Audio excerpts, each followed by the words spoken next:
Hello everyone, my name is Clementine. Welcome back to Clementine Creative. I'm back with another character concept art video. It's really funny when I actually introduce myself as if it's been a week since I've done a video. But I guess I am back with the third video for this character. Now I have decided that I'm actually not going to do 6 characters, I'm only going to do 5. Now the reason for that is not because I'm lazy or anything. But the reason for that is because 2 characters actually look so similar that I just combined them into one, and the character that I combined into one is the one you're watching right now. There were a couple of things that I took from both. Now there is going to be a difference. She doesn't, as we can see in the thumbnail, she has like a skull around her face.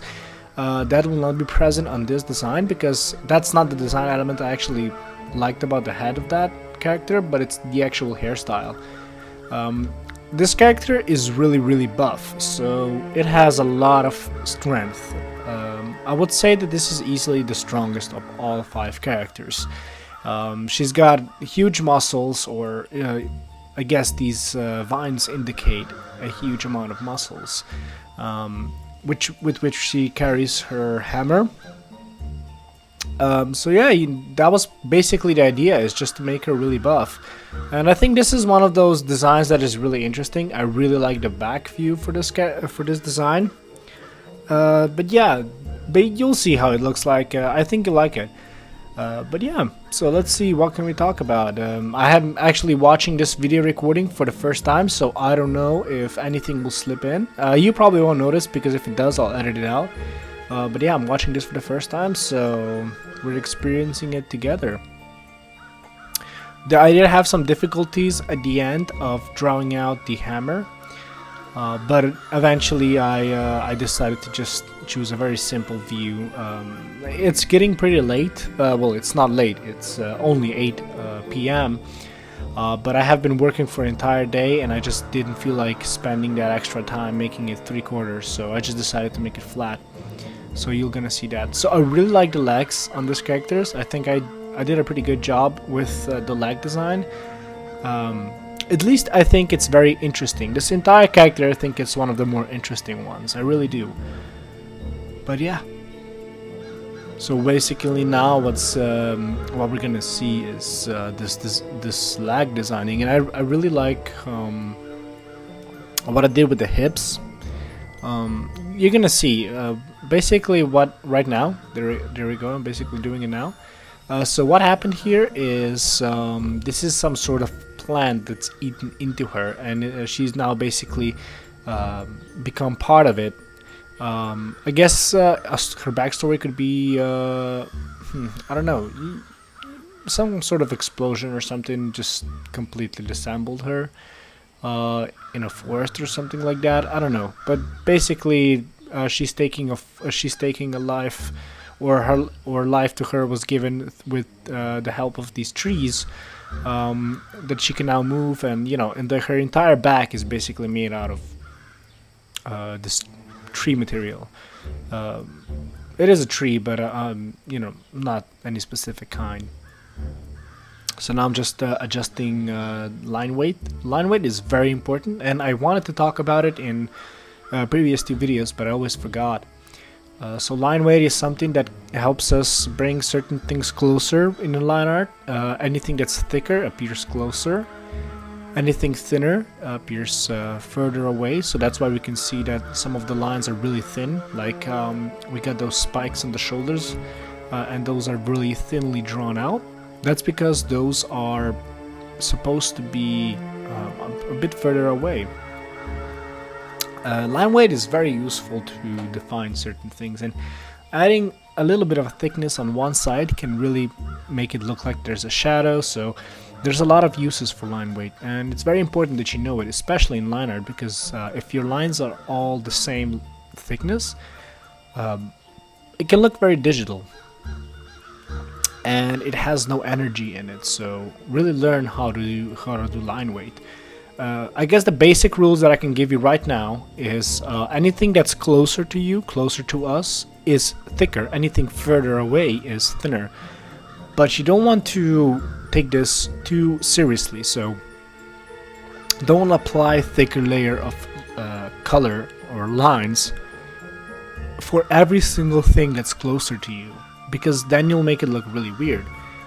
Just there, let's say some points that you want to really point out about a character. Some points that you want to point out. Some things that you want to point out about a character, make those thicker, and especially if they're closer. If they're not closer, if they're a little bit more in the back, then don't make them thicker.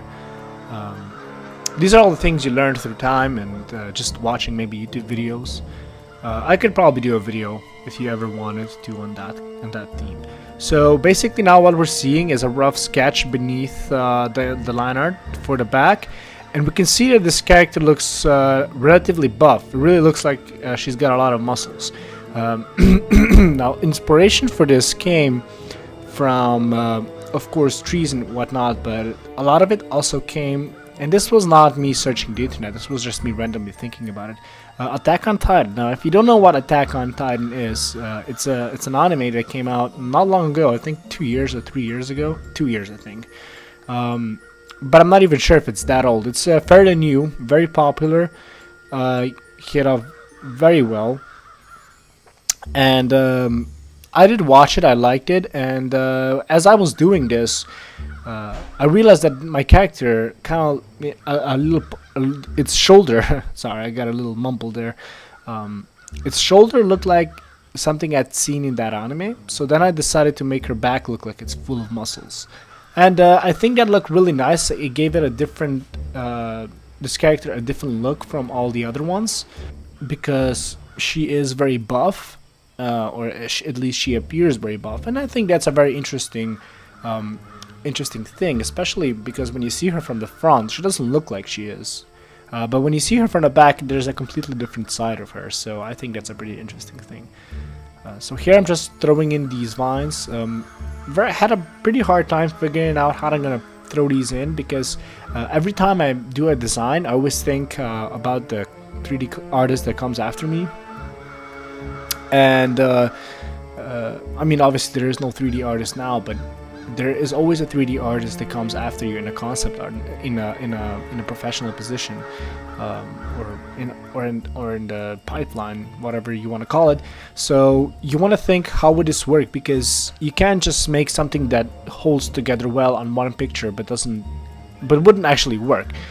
Because you're a concept artist, not an illustrator. So illustrators can sometimes bend the rules a little bit and make just one picture work, but you don't have to make everything work.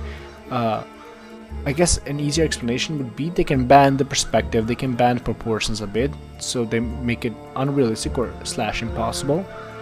But it does work in that painting. Let's say it's a painting. It does work in that painting, and that's okay. If it just works in that painting, that's fine, because we don't have to make that in 3D. But a concept artist has to make sure that whatever he draws actually can actually be made in 3D space, because if it cannot be made in 3D space, there can be a huge trouble. He's not a good designer then, because he's really making it hard for the 3D guy to figure everything out, and that's not a point of a concept artist. Concept artists don't make beautiful illustrations, we make concepts. The reason why my poses are always the same, always this T pose, is because I don't want to make crazy poses. That's not my job. My job is making the design, so I'm being paid for designing. I'm not being paid for making beautiful illustrations.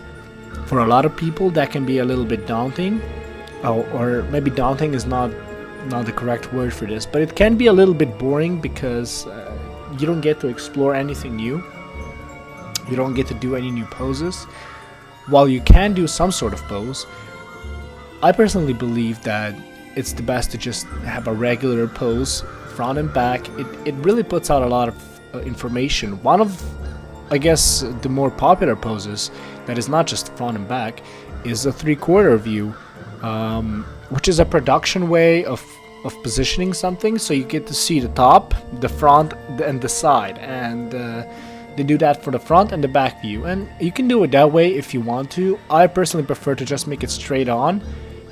It's a lot faster to draw out, because everything can just be copied on horizontally on the other side, and it's just for easier read. You don't have to figure anything out.